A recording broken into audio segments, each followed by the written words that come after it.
Have you ever wondered what open source intelligence really is and how we can apply it in ICS or OT environments from a cybersecurity perspective? So that's really what we're going to jump into in this part. Now that we got through the course introduction, we're going to talk about really the meat of the course, right? How we use open source intelligence. What is open source intelligence? How do we come up with it? Right, we're taking in all of this data from all over the internet. We have tons and tons of data. And at the end of the day, we want to be able to take that information and boil it down to information that matters to us. Right? Not everything on the internet matters to us. Right? I want to find exactly the information that makes a difference in our cybersecurity posture, whether it's our organization or a client that we're working with. Right? We want to make sure that we use that information in their best interest. Right? And we had to find out what information really relates to them. And so this is what we're going to talk about. We're going to go ahead and just jump into it. When we start talking about what is open source intelligence, there's this idea, and a lot of times we talk about this in terms that have come from the military or for the government. So if you've seen TV or movies or spy shows, or you've worked in the government or maybe law enforcement, right, you've used these different types of terms. So when we talk about intelligence is information or data that we gather, right, from any number of sources. If we can get information, we want it. Again, though, we have to be careful because there's a ton of information out there. So we have to be able to sort through all of that information and give it additional context so that it has meaning and we can understand, right, what data means something to us and what doesn't, right? What can we ignore and what should we be paying attention to? So there's a couple of main sources that we talk about for gathering intelligence, right, or data. So there's human intelligence, which you've probably heard if you've ever seen or watched any spy show, right? And it's kind of really the idea of human spies. We use a person to gain information that normally isn't publicly known. We talk about signals intelligence. So I always think of something like maybe a government entity that's able to watch data as it goes over your internet service provider, over your ISP, and be able to intercept and read that data. So maybe they're sitting there and reading emails in real time, and they're collecting that information. Again, you could potentially read every email in the world, but again, you have to put context into it to understand, what do we really need? What are we looking for? What means something to us? And that's a substantial process, and we'll talk about that and how we go through that process. And then a more, kind of slightly newer term is SOCMINT, so social media intelligence. And we're going to look at some great examples, even in this section, about how we can use social media. And sites like LinkedIn is going to be a big one for us in this course, right? Because it's where everybody goes for put their professional resume online and talk about all the great things that they've done in their past and that they're currently doing at their current job. And if you work at an organization where maybe, you're our target, then we're going to probably pay particular attention to your social media and your LinkedIn profile. So we can gather information, a lot of information from social media these days. It's a very rich environment to gather information from.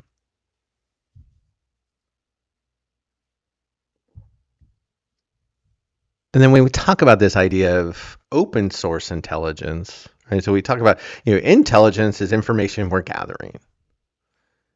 Open source intelligence, right, just means it's out there in the open, in the world for people to grab. And this is usually we talk about, any information that's posted on the internet. Now, some information that's posted on the internet or exposed there isn't meant to be open. But if you have, let's say, your company's a target of a ransomware attack and those attackers steal your sensitive information and publish it on the internet, right? It really becomes open source intelligence at that point, right? Because people can access it openly and use it for whatever means that they want to use it for.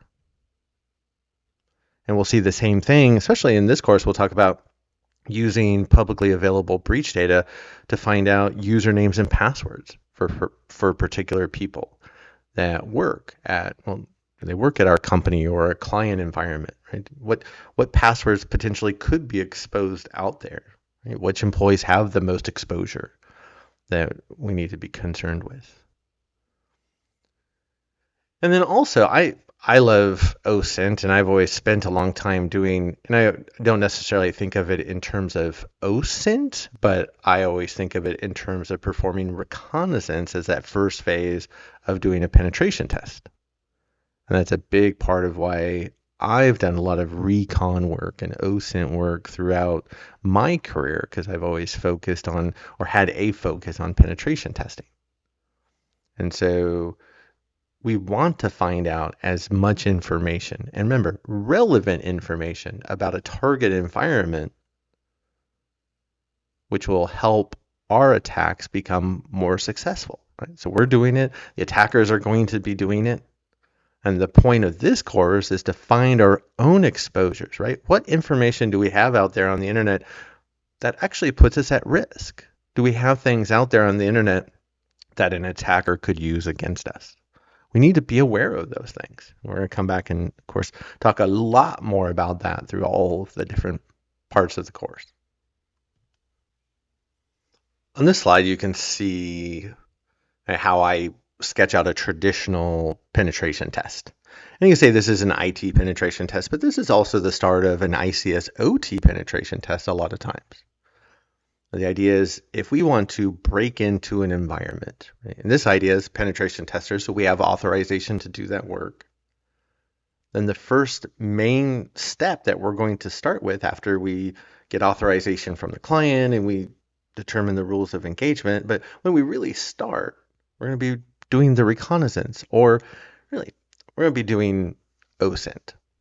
We're going to be gathering information out there on the internet about that target environment.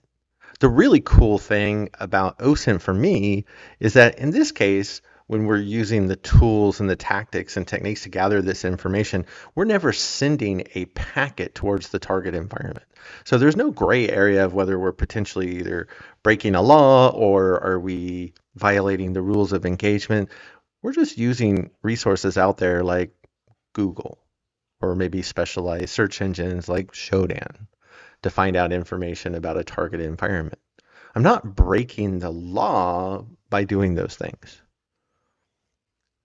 So the nice thing is if I have an engagement coming up, even before that client signs a contract, I could actually do OSINT work on that client environment. Again, I'm not doing anything either illegal, and it's not considered unethical. Now, if I find a significant issue and then that client eventually doesn't sign with you, then you should be obliged to share that information with them still. But reconnaissance is that first part of penetration testing methodology, right? It's that first main step when we get to work. And that's really just OSINT that we're talking about. And we'll talk about some great examples of how OSINT works in a penetration test, whether, again, we're talking about from an IT perspective or from a ICS OT perspective. Now, different places we can gather information about a target environment. Right? We can look at websites. So you're going to go to the main website for that company. You can also look for other sites that are associated with that company, especially medium or large size companies. They probably have and own other companies. Or in my day job, we also have joint ventures. So we have other companies that we've partnered with other companies to form. Right. So if you had authorization to do OSINT gathering for my company, right, you would want to know about those other entities that are out there. You would want to know about those joint ventures, other partnerships, right? Because there could be exposures there that we need to know about. We mentioned already this new world, quote unquote new, even though it's been around for a while. So SOCMINT, right, or social media intelligence gathering. Again, we mentioned in this course, we're going to talk mostly about LinkedIn. Of course, that's also kind of my my forte. But you can see Twitter, sure, Reddit. We'll see actually some interesting examples from there.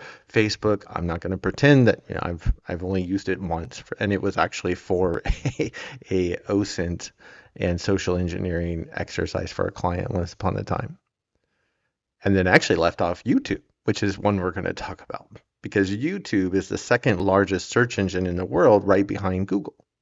So there's so much information that we can find not only in the text of YouTube, but then when you get into watching the videos, what's exposed there. So we'll see some good examples later on in the course. In fact, actually the next part of the course of using OSINT and social media and all of the interesting pieces of information that you can find that people post and you're like, wow, you really shouldn't have posted this. We're going to talk about news articles or new articles. So news articles. So you can go and find information just that's written about in the press about a target environment. And then they talk about government publications or right, companies often have a lot of filings and documents that they have to make publicly available. So I know like in the United States, right, my day job, I work for a publicly traded company. We have different filings that we make with the SEC, and that's made publicly available. So things like potentially sensitive information, like if we had a cybersecurity breach, there could be information about that, details about that breach in that filing. Not that we have, but there could, right? Different, you could find somebody's personal tax filings. It's fairly easy to find where somebody lives in the United States by looking for different tax filings. And you can do that through online portals, not in the scope of this course.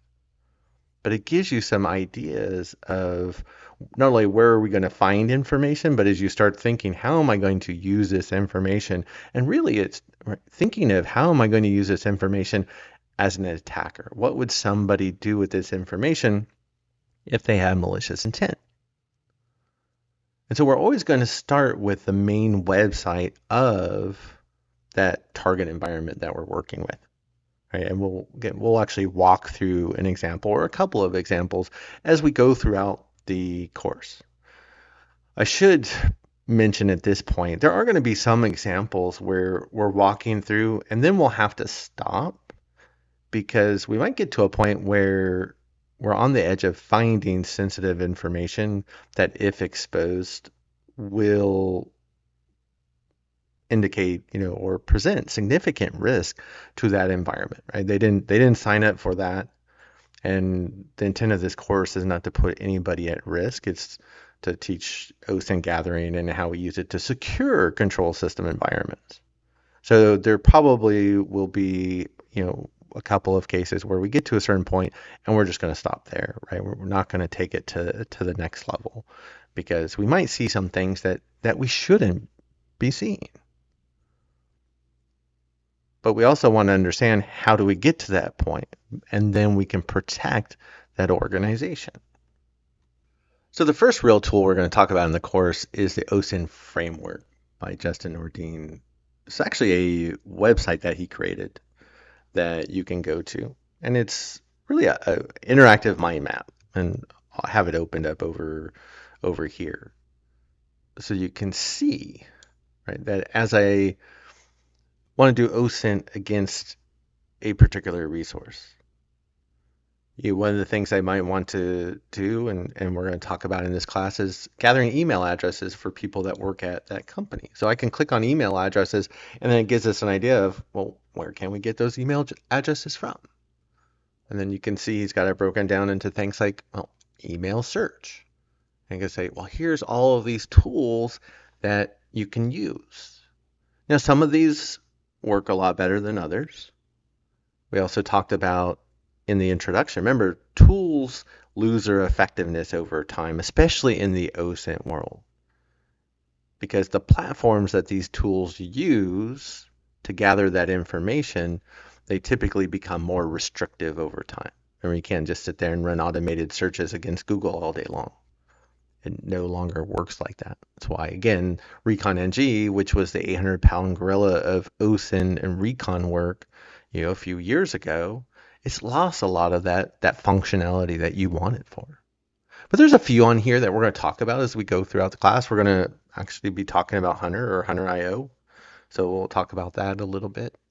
I think you get the idea, right? If you need a place to go to get inspiration or a walkthrough of, hey, where am I going to find maybe, okay, not email addresses, but I love, digging into how do I find other domains associated with a target? How do I find subdomains? How do I find hosts in those domains and those subdomains? And just continually going through that kind of that loop, reiterating through that process. So again, I think it's a great tool to help provide kind of almost that inspiration, right? Or again, that walkthrough to help you here. Hey, here's these resources that you can go to. You can see they even specify which ones are tools that you would download to your system to run, which ones are websites that you would visit, like OSINT Framework, which ones cost money, which ones don't. Just remember, everything that we're going to talk about in this class, except for Shodan, is free to use. And even Shodan you can use for free is just very, very limited if you do. But that's the OSINT framework that I wanted to share with everybody. All right, so let's jump back to our slides. So that's OSINT framework. We talked about here's a view of it expanded a little bit more for a couple of those different areas. So we started to talk about, okay, OSINT, we're using OSINT to gather information. And it's the first step of the penetration testing process when we really talk about reconnaissance. And so why is it important? And this is where we start to look at how attackers break into control system environments. And typically they'll talk about the top 5 ways an attacker gets in. So think if I have, say, a power plant, that power plant is connected to an IT environment. That IT environment is connected to the internet. Right? So people in the back office in the IT network, they're browsing the internet, they're reading their email. They could potentially click on a link or open up an attachment that infects their system and gives the attacker access to their machine. So most attacks against an OT environment, in this example, the power plant and the power plant network, right? Those come from an attacker getting into your IT network first, which we know the attackers are always going to get in eventually. And then they move from IT to OT, right? They move from the IT network, the back office network, into the plant environment. So that's one of the main ways the attackers will get in. We also talk about they're brought in by the fancy name of transitory cyber assets. This is a term that you see in NERC-CIP. NERC-CIP is the regulation that all power generation and power transmission entities in North America and parts of Mexico have to, Mexico is in North America, but it's United States, Canada, and parts of Mexico. So that NERC-CIP applies to. And so in that regulation, they point out the risk associated with transitory cyber assets. So the traditional example would be somebody bringing in a USB drive, and that USB drive has malware on it. And as soon as you plug it into, let's say, an engineering workstation, which is just another Windows machine, right, is that Windows machine going to become infected with that malware? Or what if somebody brings in a laptop? So we have contractors and consultants coming in. What if they bring in their laptop and that laptop is compromised and they hook it up into the power plant environment? Then does that malware move into the plant environment? And we can also talk about, what about phones? Everybody has a phone. Are they allowed to bring them in? What if? And I've gone into environments where employees bring in their phones, even into clean rooms, and they literally have the ability to plug in their phone into a work system, to They want to hook up a cable to charge it. But by doing that, what if there's some type of compromise on their phone? Would that compromise move from the phone to the system that they're plugged into just to charge their phone inside the environment? That's another very common way that malware and attackers can get into our OT environments. They also talk about, and that's a big part of this course, right? How do we find those control systems that are connected to or exposed to the internet? And a lot of times it's done accidentally. Right? When these things happen, typically people don't put things on the internet on purpose. We'll actually see an example that we'll talk about that I think actually we already started to talk about in the first part, where we had that PLC with the HMI, remember that programmable logic controller that was used in a brewery. And the gentleman he put it out on the internet knowing that it was going to be a target and that it was dangerous, but he still did it. So we want to be able to find those assets before the attackers find them, right? And get them sealed off from the internet.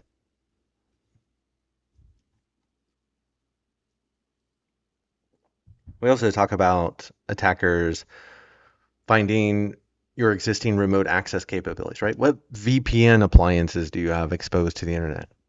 Do they have vulnerabilities, or can they steal credentials for one of your employees to access the VPN? They're going to use OSINT to do that. So we'll see some examples of how do we find those remote access capabilities of target environments. Now, unfortunately, most of us have to have remote access capabilities at the office and for our OT environments. So there's only so much we can do as far as limiting those exposures to the internet. Yeah, they have to be exposed to the internet. That's the whole point, because people can log into them from anywhere over the internet. But there are some ways we can help secure them, right? We want to do it as securely as possible. And then we talk about malicious insiders. So we have people inside our organization, or contractors, consultants, right? We give them usernames, we give them passwords, we give them multi-factor authentication so they can access the environment, whether on-site or remotely. But what happens when one of those employees, they get upset and they use that access against us? Or a contractor doesn't like that. Maybe you're not renewing their contract in 3 months. And then they take that as an issue, and then they're going to teach you a lesson. And we'll talk about some examples where we've seen malicious insider attacks in control system environments. Like the gentleman that just wanted to release hundreds of thousands of gallons of sewage in a city. Right? Not something that we want to have happen. Of course, we could have a lot of other worst case scenarios as well, but that's pretty bad in its own right. So those are some of the top ways, though, that attackers get into OT environments. So you can start to then think, well, how we use OSINT to find these issues, to then become aware of them so we can get them fixed before attackers find them and take advantage of them. Especially when we talk about things like control systems being exposed directly to the internet and different remote access capabilities that have been exposed. But we're also going to touch on these other areas as well.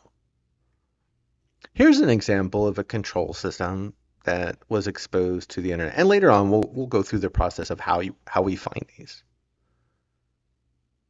And the idea is this took 2 seconds to find. And this was a Google search. This was not even, when we talk about using a specialized search engine like Shodan to find control systems connected to the internet. So we look at this and we say, wow, there's a control system that's connected to the internet. I see its internal IP address. I see its MAC address. I see its vendor. I see the model. Right? Anytime I see a vendor and model, I want to look up, hey, what is this? I just want to even see a picture of what am I really looking at, right? What's there? What's actually sitting there in the real world, right? Here's a look at that controller. that I pulled off of Google. Of course, right? It's not this exact same one. It's also important to look at, sure, we can see a serial number. A couple of the other interesting things though here is I see the uptime. So control systems, we usually talk about uptime in months, years, potentially decades. This has only been up for 6 hours. I wonder, because if this thing is exposed to the internet, if it's having some issues and or somebody's making it have some issues and it's getting rebooted. So it's not common to see an uptime of 6 hours, right, on a control system, unless it's connected to the internet and somebody's screwing with it. We also see the product version. And the product version we can use to see, does this particular asset have vulnerabilities in it? And if it does, then we can use that to potentially take control over that asset. And if anything, it acts as a foothold on the OT network that allows us to access the rest of that plant environment. The other thing to point out here is you see the copyright at the bottom of the page where it says 2009. Now, for some vendors, I'm seeing that. It means this box hasn't been updated since 2009. Like, if you haven't updated the firmware on that box since 2009, it's been 15 years, it probably has some vulnerabilities, right? We're going to look at later as we go throughout the course, well, how do you find those vulnerabilities? Right? We talked about especially like the ICS advisory project. And we'll see some other resources as well from an attacker perspective.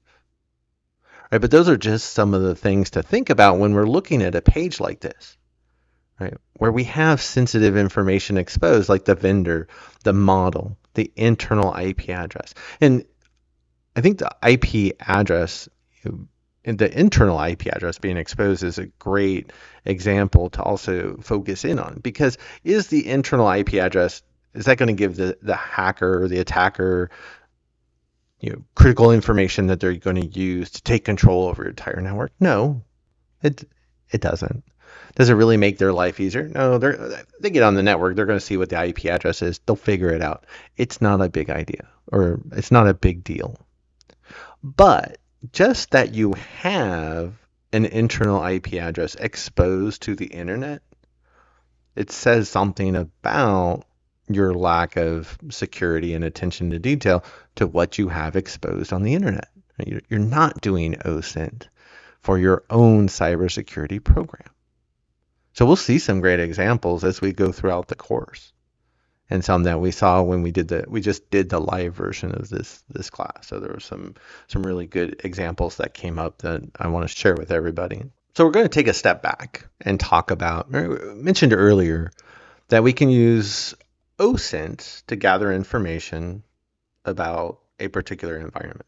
Or we're gathering pretty much all of the information we can. The problem with that is we end up with this big data blob, right? We just have all this data byte. You might have gigabytes, you might have terabytes of data about a particular target. And then it becomes a question of, well, how much of this really means something to us? And so that's where we talk about OSINF versus OSINT.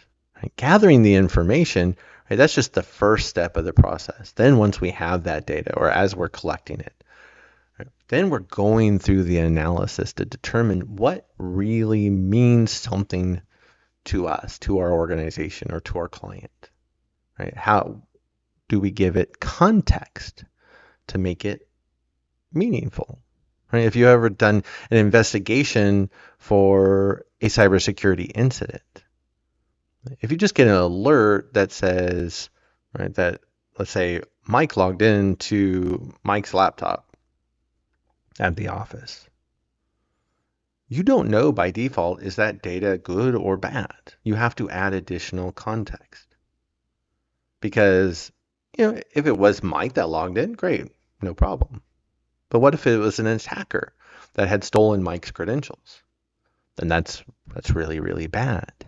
But it's an example of where we have data. The data means nothing by itself. We have to add in additional context to determine, right, was it Mike that logged in or wasn't it? right? Is this good or is this bad? It's the same thing in OSINT. We have to add additional context to understand what means something to us. So when we look at the overall OSINT process, and we're going to just jump into this. So you can see these 6 different phases that we're going to walk through. And we're not going to spend a ton of time, but we're just going to hit the highlights.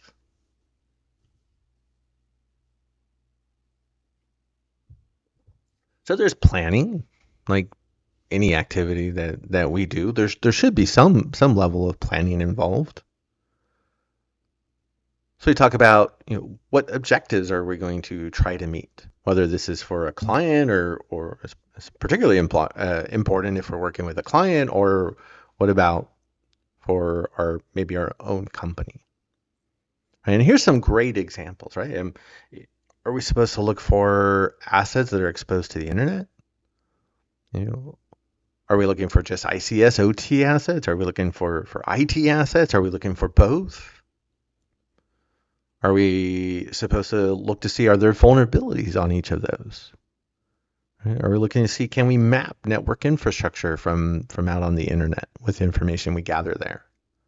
And those are some great examples or common examples of things that we're looking for in OSINT. And we'll walk through how we find those things in the rest of this class. We talk about the scope, right? Is it just for like your organization? Maybe they're asking for more broad information about perhaps competitors or just big players in the industry as a whole. Remember, all the tactics we're talking about in this class are all completely legal. Again, we're not breaking the law in anything that we're doing in this course. I don't need authorization to do OSINT and reconnaissance as we're talking about it in this class. Again, we're using all publicly available and free information. You can find information about locations. What about subsidiaries? I also mentioned in my day job, what about joint ventures or partnerships? Maybe you have 2 companies that just merged, or you have one company buying another company, so an acquisition. Or maybe in the reverse, they're spinning off, they're getting rid of an entity, when we call it divestiture. So you can find out more information. But what's the scope, right? We need to understand what exactly we need to do, right? What are the goals of what we're trying to accomplish? So that way I can make sure that I meet those goals. And at the end of the day, your boss is happy, right? Or it's your client that's happy. And you want to at least make sure that you understand those goals and meet them. If you find other things along the way and you throw it in as a bonus, great, awesome. But we want to make sure that we keep the client or the boss happy. And then understanding also, how long is it going to take to do all this work, right? How long is it going to take to meet those goals? More goals, more time, typically. But we'll talk about that as going, especially as you start doing OSINT, as you start doing reconnaissance, right? What are some of the steps that you can use to speed up those processes? So once we understand our goals for OSINT, then we actually go out and we collect the data. Again, that's where we go out and we get information from different websites, social media, right? Different news articles. Again, news articles, those government publications, right? Public filings, tax filings. Anywhere we can find information. I had a client one time I was doing a penetration test on, and I came across some of their actual, like public tax filings and then court records. And it was just things that I wish I did not know about this person. I did not want to work with them after the fact. It kind of goes back to the privacy and ethical considerations, right? I'm not sitting here and sharing what those details are. But just that, as an example, you can come across things that you don't want to know about. And then how do we gather that information? So things like web scraping. We'll see an example on how we can create an email scraper with ChatGPT in 15 seconds or less. There's a walkthrough in the lab, and we'll walk through it in this section. social media monitoring. So whether it's for your own company or for a target, again, we're going to spend a lot of time in the next section tearing social media apart, especially with LinkedIn. But I can let you know, in my day job, there doesn't go probably a week doesn't go by where we have an attacker spin up a fake account for our CEO and some other executives, right? That we'll see, but it's more common to see, the CEO, with a fake profile. So we actually have somebody on the information security team in the day job that part of their responsibilities is monitoring to make sure, hey, are there any fake CEO accounts out there today? And check all the different platforms, LinkedIn especially. So we'll talk about some advanced search queries, and that's whether that's on Google or Shodan or some other tools that are out there. Okay, I love tools, so we're going to talk about a lot of tools. But again, it really gets into this idea, right? We're just collecting a ton of information. And hopefully we're using a lot of tools to automate the processes. But then it only gives us probably more data that we have to sort. And again, we have to, they mentioned, process the data to make it in a format where we can then get to adding context. So you can see we have to clean the data. And we'll see some examples of this as we go throughout the class. Because if I have an email scraper and I just say, hey, go to this website and pull all the email addresses off the website, you might have the same email address, especially if it's a larger site. You might find the same email address 100 times. Do I really need 100 lines in an Excel spreadsheet or a text file with the same email address? No, that's just wasting time. So to make it more efficient, we clean the data and say, yeah, don't show me the duplicate information. Right? Just show me the email address once. And talk about how do we organize it. Is it a database structure in some type of web platform? Is it an Excel spreadsheet? The vast majority of what I do is Excel spreadsheets or text files. And we'll see some examples. Even for very large environments, you can have Excel spreadsheets and text files. If you do an online platform like OneNote or Notion, just remember this should be considered confidential information, so you need to protect it as such. Keep it secure. So then we talk about transforming information. So how I take data off the web, scrape it, and then put it into like an Excel spreadsheet or a database. Maybe I have some type of online system. And then we get to the most important part, adding the context, right? We enrich the data. We give it the meaning. I actually got the opportunity to work with the Navy SEALs for 2 hours, for 2 years almost, when I used to live in San Diego. And it was mostly the support folks that I work with, and was on the Navy SEAL base in San Diego. But a big part of the conversations you would have, it would be before a SEAL team would go into a environment that you would gather as much information about that environment. Because the more information and the more relevant information you have about that environment, right, it makes the chance of them having a successful mission, and also, most importantly, bringing everybody home safely. It increases the percentage of that mission, right? That percentage of it being successful and everybody coming home safe rises exponentially if you have that relevant data. We have to gather that information. Not only do we have to gather it, we have to determine what's relevant to us in that particular situation.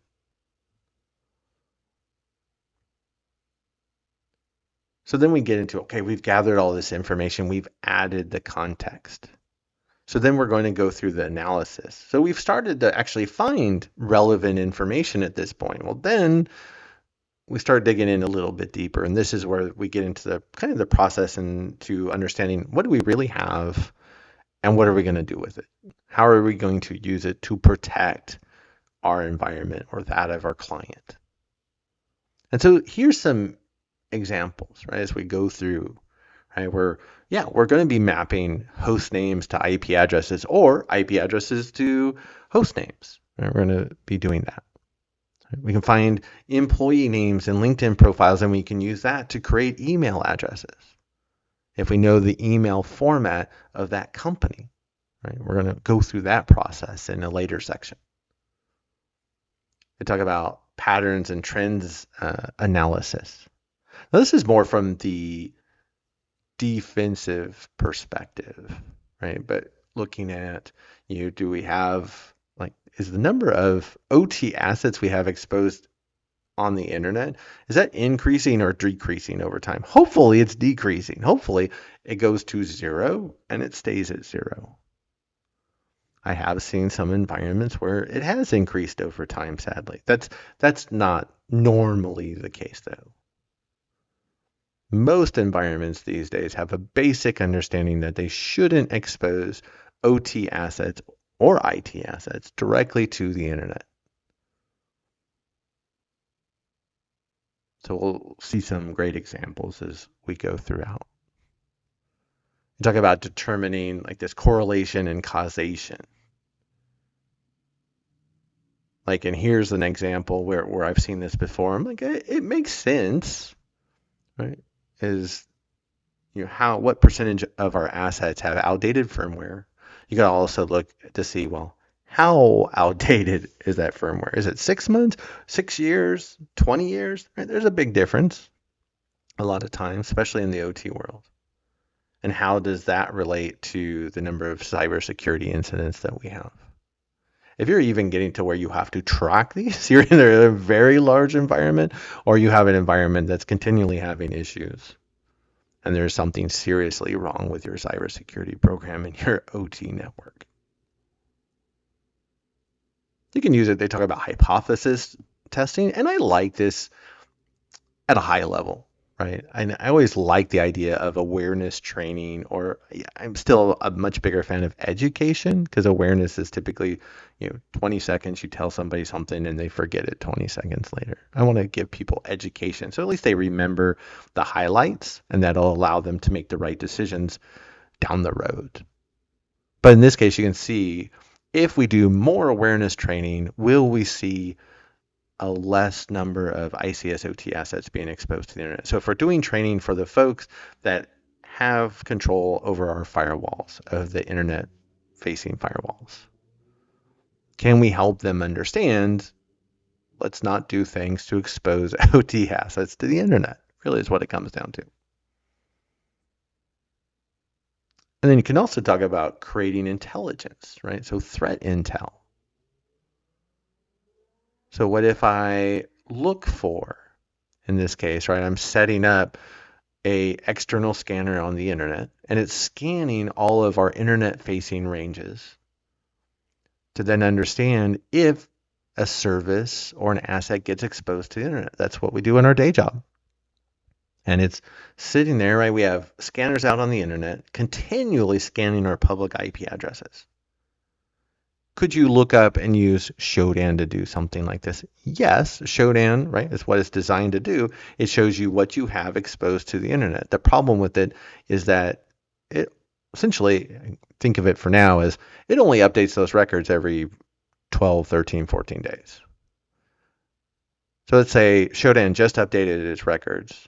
Then the next day, somebody exposes a control system asset to the internet.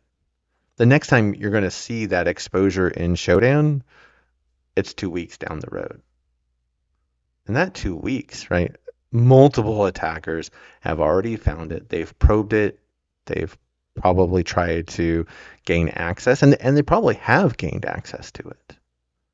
And we'll see some examples of systems that are exposed to the internet in this class that chances are 99.99% that machine's been compromised. It's probably been compromised by multiple attackers. So make sure that you have a system in place. You have some type of entity, at least on the internet, that's scanning all of your public facing ranges, and do it on a continual basis.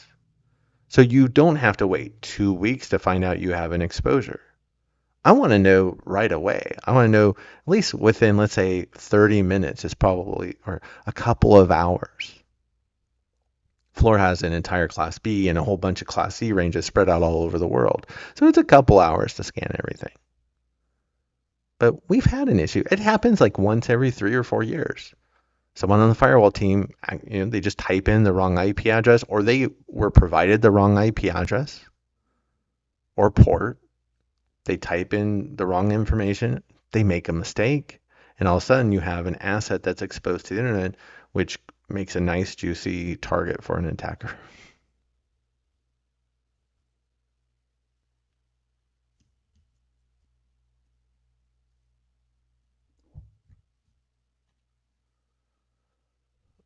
So that's I guess maybe we think of the fun parts of OSINT. There's also if you need to write a report. I have a sample report that I put in with the um, course materials. I'll admit most of it was written with ChatGPT, honestly, because that's, I think, a perfect use for ChatGPT, right? Creating report templates. Nothing fancy, nothing sensitive, but it gives you an idea if you need to write a report, you have that as an option.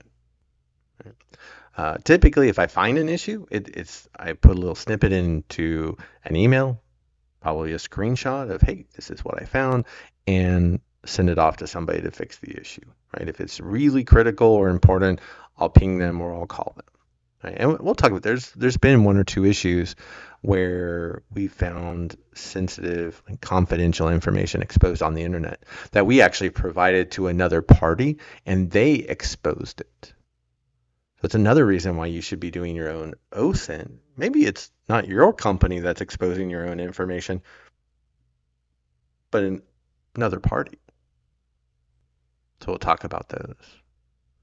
And of course, if you share that report, remember it has confidential information. You have to think, what would an attacker do with this information if they had access to read this report? So keep it encrypted, right? Make sure it's encrypted in transmission, it's encrypted in storage, it's limited to authorized individuals, right, et cetera, et cetera. And then last but not least, have the feedback loop, right? Or I always go back to lessons learned, right? It's that last phase of the incident response process, or in this case, the last phase of the OSINT process. So we can look at what went well during this engagement, what didn't, right? Where can we improve, right? That's where we mostly need to focus, right? Sure, give yourself a quick pat on the back, but really it's a matter of where can we improve, right? How can we make it faster? Part of that is probably automation, right? Are there other tools out there that we can build in the process, right? What are those processes?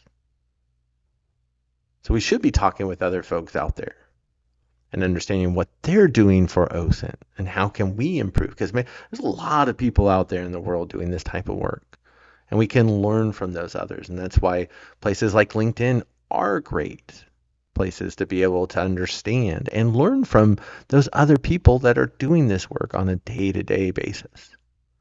And we can use that information to help us do our job faster, more efficiently, which ultimately just makes for more secure environments. But remember, right, we need to always continually be improving in every aspect of cybersecurity. So that brings us to, right, the end of those phases. Now I do want to talk about OPSEC, which also sometimes can go hand in hand with OSINT. And I talk about OPSEC is this idea of determining information that we have and how do we protect it. Now, a lot of times we can see OPSEC conversations go one of 2 ways. And this usually we're talking about, oh, we have this sensitive information we want to protect. And in the OT world, that's things like asset registers. If you're not familiar with an asset register, it's a database or usually an Excel spreadsheet that has a list of all the assets in the OT environment, like our power plant environment. So it'll have a list of all the systems, all their IP addresses, it'll have their MAC addresses, it'll have their vendor type, their firmware version. It should at least have this information.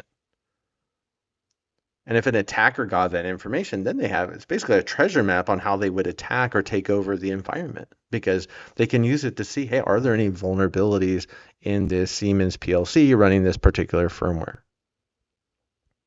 Other network diagrams, you have PE and ID drawings, which are, you think, kind of, a lot of people can think of them as blueprints, let's say. Historian data. In an OT environment, as our systems are doing what they were designed to do, if I have a manufacturing plant, right, that I'm taking information from all those systems on how those systems are performing, and I'm putting it onto the historian. And so we can use that information to understand how the plant's performing. We could use it to do things to understand, well, how could we potentially increase performance? Right? We could do things also like predictive analytics. You see, oh, maybe that looks like actually that one conveyor belt is going a little slower than normal, and must be some maintenance work that needs to be done there. But we have all this sensitive information an attacker could use, so we have to protect it. We have to keep it safe. So that's where we get into kind of those general conversations of confidentiality and encryption. You can also talk about OPSEC when you're talking about hiding your own identity. This is a lot of the kind of that other aspect that you talk a lot about in OSINT conversations. Again, it doesn't really come into play for us, right? We're not talking about hunting down human traffickers.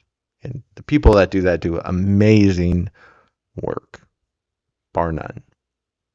But when you think about it, they're putting themselves at risk. And there are some very large criminal organizations that if they found out their identity, their life could be in danger. Right? And that's not an understatement. So it's very important for those people doing OSINT at that level that they practice secure OPSEC. We'll see some examples as well when you talk about OPSEC failures for attackers, or in this case, this is one that recently just happened, where the Russian gentleman, I use the term loosely, that founded Telegram. Right? And he was a subject of interest because of all the vast amounts of unregulated and uncensored data that flows around Telegram that can be used for things like child pornography, terrorism. The list goes on and on and on. That he's been sought after by authorities for a very long time, apparently. And then all of a sudden, he was arrested at the airport in Paris. They were able to arrest him at the airport in Paris because they knew where he was going to be. They knew where he was going to be because of his traveling companion. And so she would document on Instagram or social media on other platforms, like the different hotels they were staying at, like where they were shopping. Here's this plane we're at, or in this case, you can see a helicopter and you can see the actual tail number of that helicopter. So she was giving, law enforcement every single piece of information that they needed to track them, and then know that when they were coming to Paris, they're going to be at the airport, and then they could grab them. Somebody in the class, when we did this live last week, they were talking about maybe she was a plant. Maybe, probably, she just didn't know better. She just wanted to, show the world everything that she was up to. But law enforcement used it against them to arrest them at the Paris airport. Here's another example. This is one I remember when this happened. This wasn't too long ago. And you see these types of cases probably a couple times every year where there's an attacker that gets arrested. Because normally when an attacker, right, when they're actually launching their attacks, right, they're not launching them from their home address. And they usually jump on a VPN or they jump on Tor. Maybe they jump on a VPN to then jump on Tor, and then they connect to other systems that they've compromised, and then they use those to attack you. But there's always a case, like I said, every once in a while where the attacker, they forgot to jump on the VPN or they forgot to jump on Tor. And as soon as they started to launch an attack, or maybe they log into an email address they use for collecting ransoms, right? They all of a sudden, they did that from their home IP address, right? It was no longer anonymous, and then they get caught. So here's an example of this OPSEC failure related to North Korean attackers. Now, oftentimes, there's not a lot that we can do about North Korean attackers, but what if it's somebody in the United States or somebody in Europe? That's where we can actually do something about it.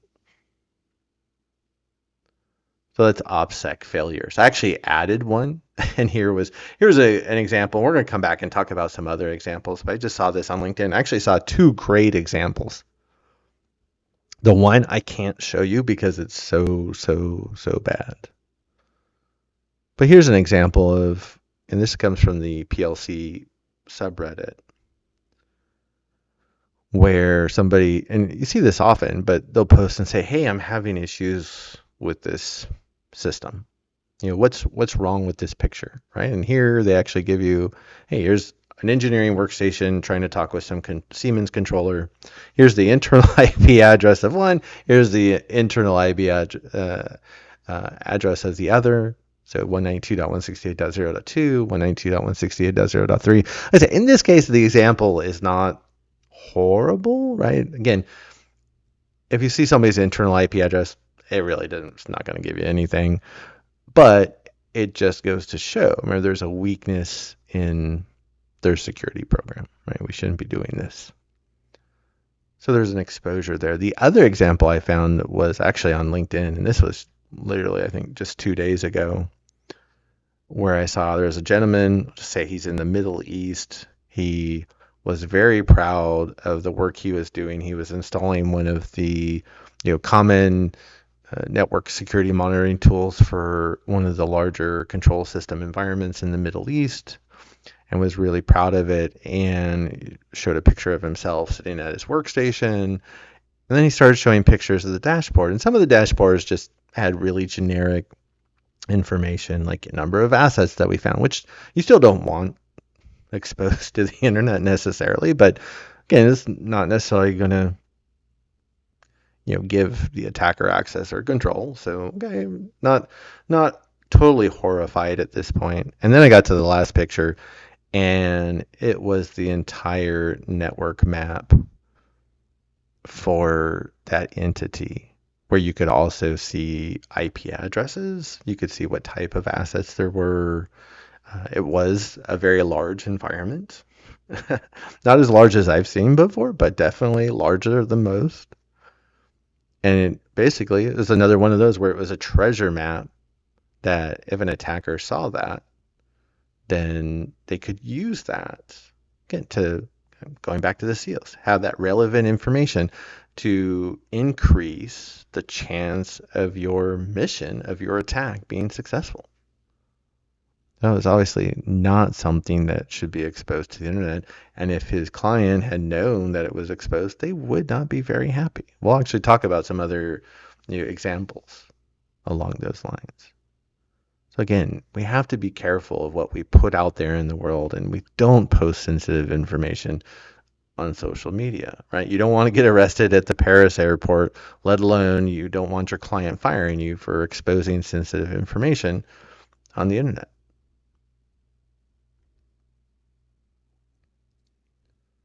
So in the last part of this section, we're going to talk about sock puppets. And this is we're just going to do this at a high level. We're not going to dig super deep.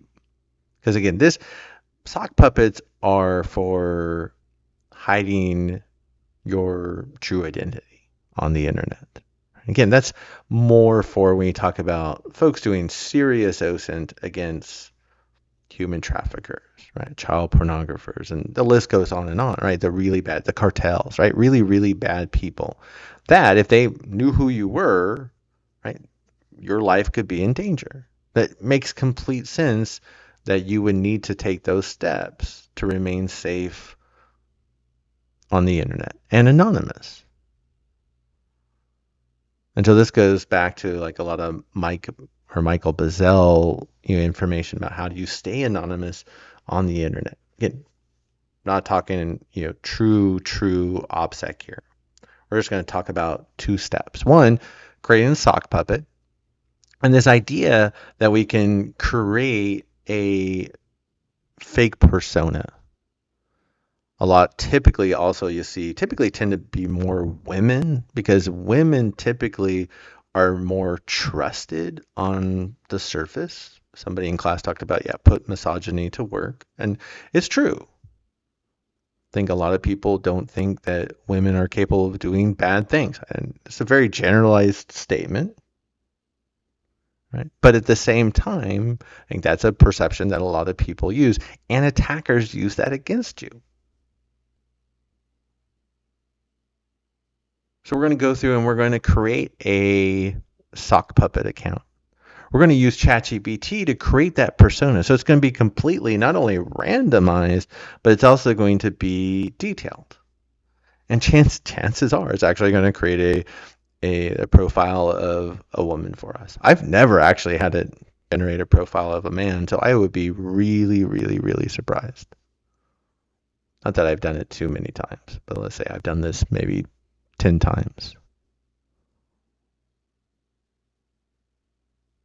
And then we're going to look at how we use Tor as a way to access the general internet, quote unquote, mostly anonymously.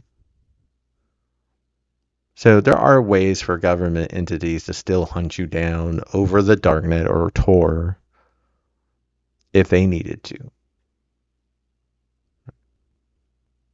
But for our purposes, right, in this case, like I've had engagements before where I've, looked at the employees of a company on LinkedIn, right? If you go to LinkedIn, you look at somebody's profile, it'll tell that person, hey, Mike Holcomb just looked at your profile.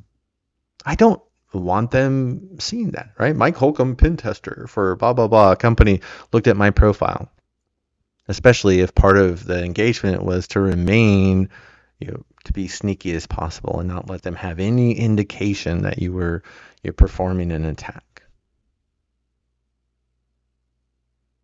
And so that's really an example of why we're going through that in this case.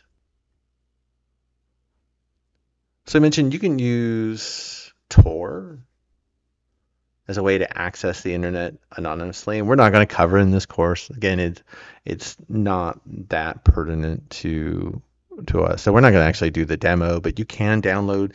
Tails is probably the easiest way to get on the Tor network. So it's an ISO that you can download. You can burn it out to a USB and reboot your system to Tails, or you can run it in a virtual machine, and that you can use it. And that's not as secure, but you can use it to connect to the internet. And really, it's first connecting to the Tor network, which really is the darknet. And then from there, you're connecting to the internet. So you can think when you go to visit, let's say, a website out on the internet, it'll actually make 3 different hops you could think of them as completely anonymous systems on the internet. So it's jumping through 3 different machines at least before it actually goes out to the internet. So if somebody on the internet is looking at your traffic, they see you coming from a completely different source than where you're actually at. Whenever I see attacks against the network in the day job, right, coming from a known Tor IP address, it's like, oh, we definitely know that's really, really bad, right? It's somebody trying to hide their identity. So it's always interesting to see traffic, just even looking at it from a network security monitoring perspective. Look for network traffic coming to your network from a known Tor IP address. But you can use Tails. Again, you can download it. You can see it tails.net. You can download it and use that to get on the dark net and get on the internet anonymously. And that's all I use it for in different types of engagements. I don't use the dark net as other than to look at a couple of those known ransomware sites, which I find really fascinating. Otherwise, there's nothing on the dark net that I need. So now you'll also want to set up an anonymous email account. So when you think about, oh, I want to create a fake LinkedIn profile. Well, if I'm going to create a fake LinkedIn profile, then why don't I create a fake email address to go along with that?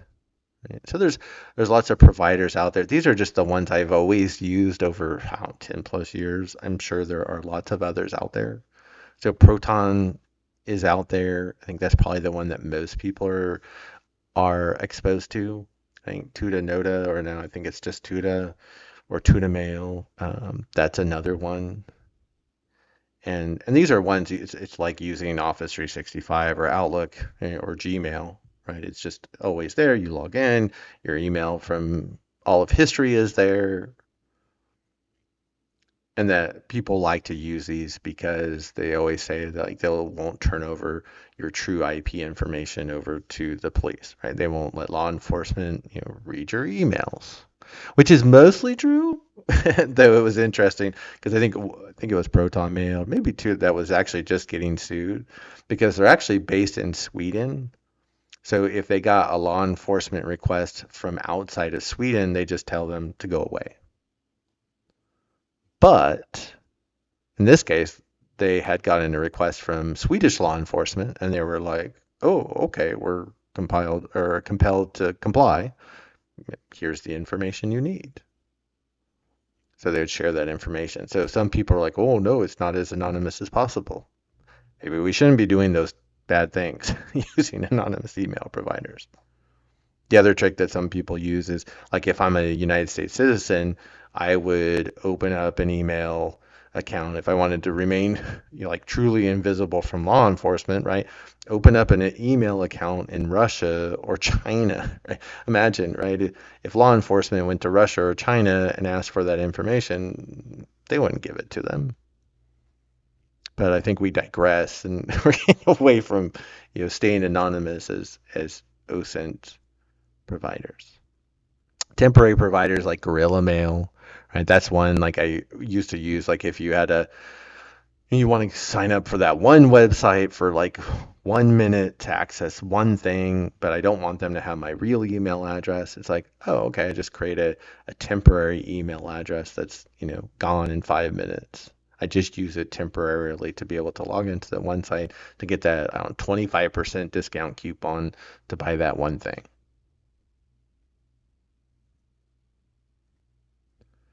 So there's also this idea of we can have let's say, create a social media profile. Well, if we're going to create a social media profile, then we need a picture to go with it to make it more realistic.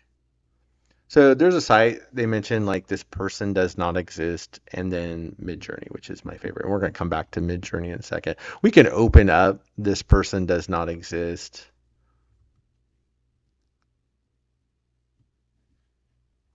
and you can see what it does. Does not exist. .com.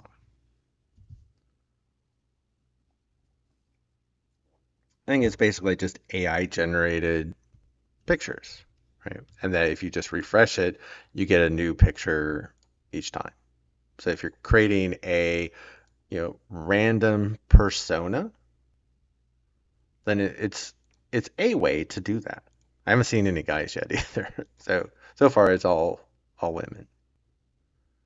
My big favorite though is going to be using Midjourney, which we're going to come back and look at here because now, well, I can use ChatGPT to create a realistic persona for my sock puppet. And we might say, I'm going to create a random realistic persona, but we have our own biases that it's not going to be truly random. So Let's not try and create it ourselves. Let's, yeah, just have ChatGPT create one for you. And so we're going to go through this, create a fake persona with ChatGPT. Then we're going to feed that persona back into Midjourney and have it create some sample pictures that we can use. And then once we have one, we can take variations of that over time if we needed. Let's say you're going to create a Instagram account. So that gets a little bit more complicated and not what we're trying to accomplish here. I just want a picture for a LinkedIn profile, essentially.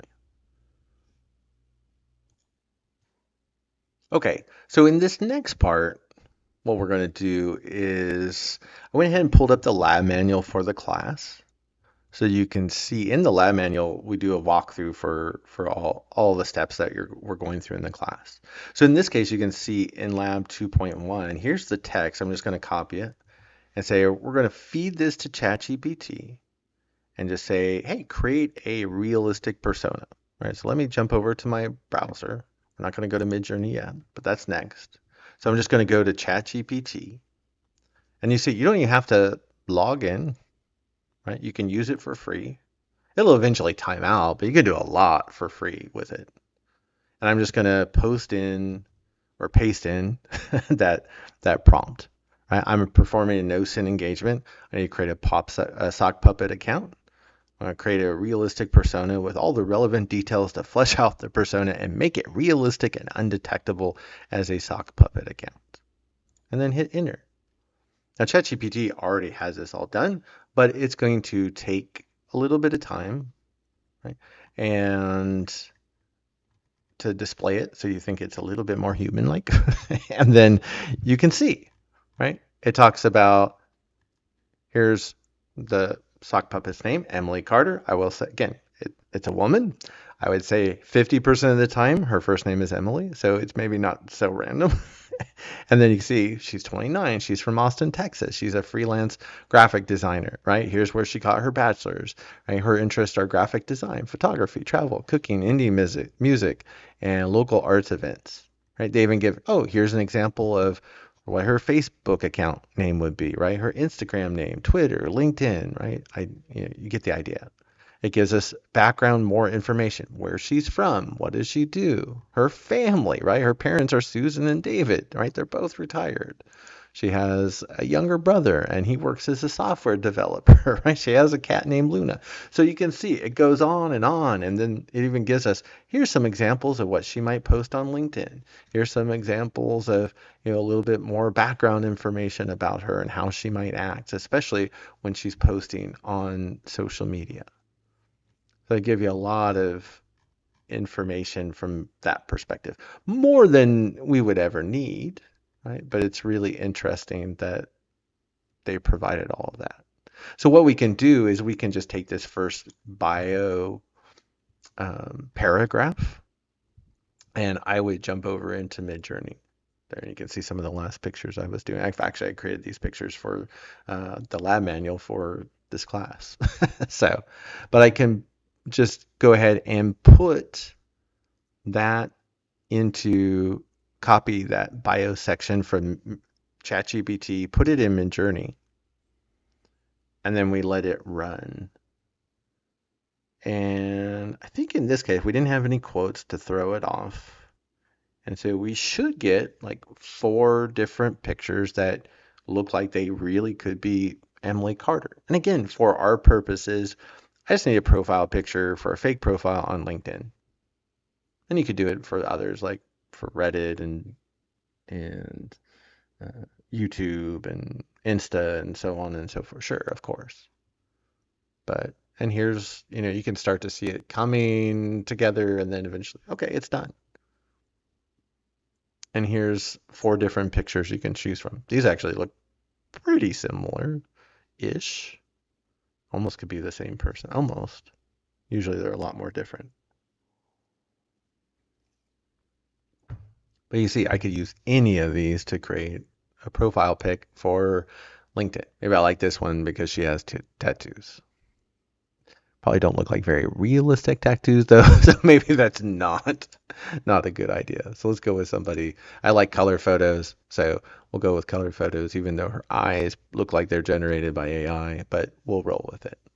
A lot of people have profile pictures generated for AI these days. But you get the idea. Especially for, again, for our purposes, if I'm creating a sock puppet account, I can use Midjourney to go ahead and create, right, that persona.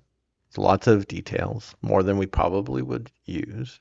I can just take that bio, put it into Midjourney or any other GenAI tool that you can use to create pictures.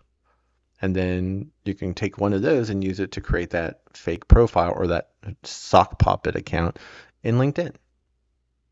And then you already have an email address that you created like on Noda or Tuda Mail or Proton Mail. I think Proton Mail, there is a charge for it though. So I like Tuda Mail. It's free for non-business purposes. And then you have your sock puppet account, right? So here you can see, here's an example, right? This is the one we did originally for class. And again, apparently ChatGPT is not very random when it comes to creating profiles. Because again, it's Emily, she's 29, she's from Austin, she's a graphic designer. It's like, oh boy. And here's the examples that we got. Now, this was in a lesson in, we actually had the bio in quotes. And so you can actually see, because it was in quotes, it actually put the text in the picture. So you can see the text like either on like her shirt or on the signs behind that, which I thought was really funny because I started finally looking at it and it was like, what's on the sign? I was like, oh no, that's actually the bio text. So make sure you don't have any quotes and then you get a clean looking picture and then you can use one of those, right? So just to mention that, just one of those little prompt generation pictures. So to wrap up this section, where do we start when we get a new organization, whether it's the one we work for, maybe we get a new client that we want to do OSINT for? So we're always going to start with the main website. I always think about the main website for the day job, and that's where you can actually go there and it lists all of the executives in the board of directors. So we know who the CEO is, the CFO, the CIO, who my boss, the CISO. Actually, my boss isn't actually listed on it, I don't think. Not yet. But his boss, the CIO, is on there. There's a company overview. It even had, we're a publicly traded company, so it talks about, what's the current stock price. It lists all of our locations around the world. Most of them, like office fronts that people would go visit. Talks about all the jobs that we have available. So then you start thinking of, oh, if there's an IT job, right, then it's going to list, oh, well, we're looking for somebody that understands, right, this type of database or this type of particular software. Well, then well, that organization, they use that type of software. You can find email addresses, phone numbers. Right? Again, we talk about finding different employees like executives that are in those sensitive roles that we can target directly.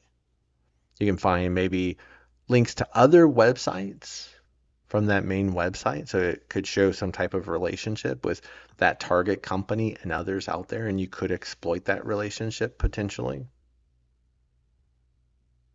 And then the last one was actually something that Jason Haddix had mentioned, and this has always stuck, which I thought that was a really cool technique because, again, you have this one main website that you're starting with, but that company, especially if they're medium or large size, they probably have other websites out there, maybe for other entities, maybe other companies or joint ventures or partnerships.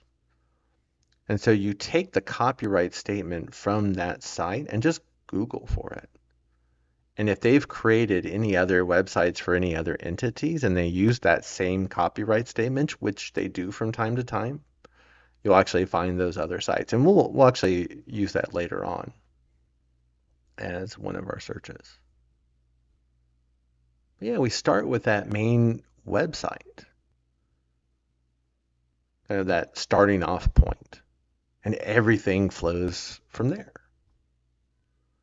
Now, of course, And we'll look at some examples. Again, we're not going to get too deep into different environments. The ones that we're going to look for, they have known bug bounty programs, so there's no.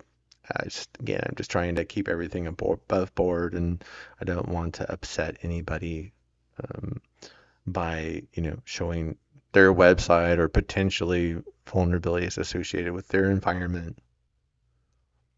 But so a lot of my examples will just use MikeHolcomb.com. But you get the idea, right?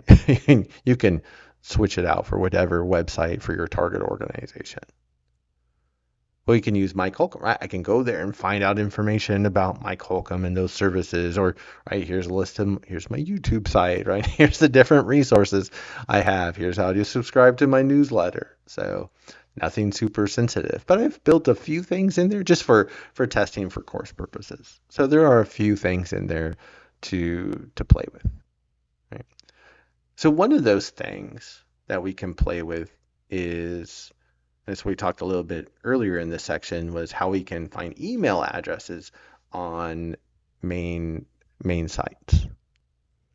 So in this case, what we're going to do is we're going to create a email scraper, and we're just going to use ChatGPT to create a simple Python script to scrape a website for email addresses. And you can say, create a script, connect to a web page, find all the email addresses.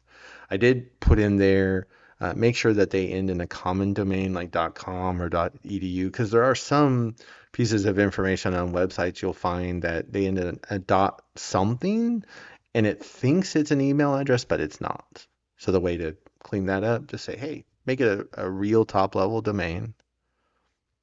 Display that information to the screen. Also save it to a text file, or you could do a CSV if you wanted, or an Excel spreadsheet. And remember, we want to simplify it and clean up the list, and I don't want any duplicates. So we just tell it, hey, only report on unique email addresses, right? Don't give me, right, 100 mike@mikeholcomb.coms, because it's probably all over that website. So we can go back to the lab book, and we scroll down, right? You can see there's the text for that prompt, and then you can jump back into ChatGPT. Right? We don't need the bio anymore, but I'm just going to go ahead and post in that text, and then real quickly, I say 30 seconds or less, right? ChatGPT comes back and says, I've created a Python script for you. It's going to require you to install these 2 different Python modules. Here's the command to do that. And then here's the script to be able to run. I'm not going to worry about copying and pasting, because I just have the scripts directory. I think in there there's OSINT, and then in there you'll see this with the course materials. And there's a email folder. And then you look, and there's, you can see I've run this before. So you can see there's a file with email addresses. I'm just going to go ahead and delete that. So now I have my email scraper Python script, and that's it. So you can see if I run that in the system, in fact, actually for this machine, I have to type in Python. It's irritating. And then the name of the script. Right? So the first thing it's going to ask me is, well, what URL do you want to scrape? Now, in this case, you are connecting to a site, so you should have authorization to connect to that site. So everybody feel free to hit https www.mikeholcomb.com. You have authorization to do that, right? And then you can see it pulls a bunch of websites or email addresses off the website. And a lot of those are because it's hosted in Wix. And so you can see a lot of these are hosted with Wix, and there's other tracking for, right, who's coming to your website. And so there's like this Sentry.io as well, and these Sentry.wixprex.com email addresses. And then you see, oh yeah, there's Mike Holcomb, or Mike@MikeHolcomb.com, my legit email address. And then I added one just for the class. So you should see hello_class@mikeholcomb.com. And it's actually just hidden there on the main page in the HTML code. It's just not displayed on the web page itself. So it's pretty nifty that if there's information hiding in like a comment in the code, you would actually pull it using that tool. And sometimes that comes in handy. I'd say probably 5 to 10% of engagements, that I have over time. There's something in the comment code that can make life easier on yourself as let's say, a penetration tester or an attacker. But that's one way of you can use a tool, and you can use ChatGPT real quickly to create a tool to scrape email addresses off of a website. Remember, we're trying to, automate these processes. Use tools to make the process quicker, faster. Help us get the job done that much faster, which means ultimately, hopefully, that those issues, if they can be fixed, they'll get fixed. Like in that case, oh, we have information exposed in the comments. Let's delete that. Let's get rid of it. We can fix that. Mike@MikeHolcomb.com, it's a legit email address. It's going to be there, right? But that hello class, if that was exposed in the comments and it wasn't supposed to be, yeah, let's just remove it. So again, it's another example of how you can use ChatGPT to create a real quick tool to automate that process. And again, really just make life easier on you at the end of the day. And then there's an example. And then, we should go back and look at, if we look at the directory, right, that you can see, now there is a mikeholcomb.com-email-addresses.txt. And if you read it, it has those entries in it. Really cool, especially if you're doing a large engagement, right? You're not going to remember when you ran that email scraper 20 hours previously, but you have the results sitting there in the file that you can use. All right, and that brings us to the end of the section. So I really appreciate everybody making it through. There's a lot of information in there. Some of it can be dry, I think, a little bit at times when we're talking about the 6 phases of the OSINT process for folks. But I appreciate it if you're still watching. You made it into the end of the video. Again, thanks again. I appreciate it. If you like the video, please go ahead and like below and subscribe to the channel if you haven't already done so. I appreciate that. But thanks again, and I will see you in part 3 when we're talking about social media intelligence gathering.